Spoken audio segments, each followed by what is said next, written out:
আচ্ছা বন্ধু, বলো বন্ধু। একটা কথা জিজ্ঞেস করবো? তাহলে করো।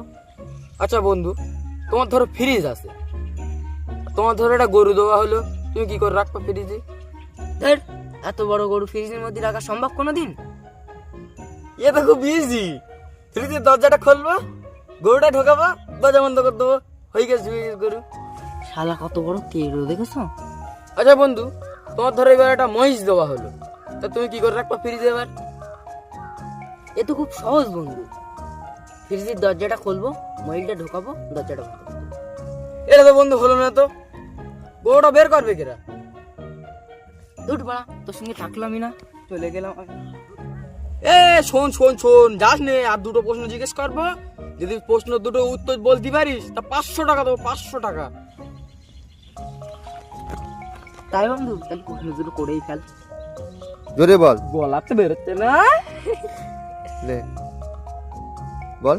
তাই বন্ধু, তাহলে প্রশ্ন দুটো করেই ফেল।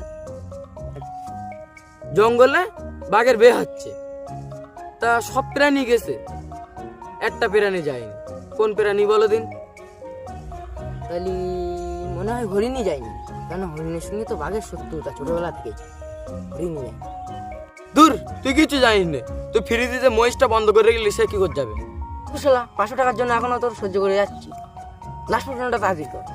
আচ্ছা, তুই ধর রাস্তায় যাচ্ছিস, তোর সামনে একটা নদী পড়লো, তা নদী দিদি সেকেও নি, ব্রিজও নি, নৌকাও নি, তা তুই নদীটা পার হবি কি কর?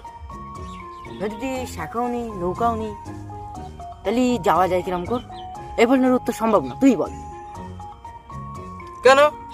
কুমির গুলো তো সে বাঘের বে খাচ্ছি গেছে, তা এখন তো নদী ফাঁকা, তা তুই তো সাঁতার কেটে যেতে পারিস, সেটাও যেতে পারিস। আলা তেরো বাচ্চা থেকে তখন তো পয়েন্ট করেই যাচ্ছে।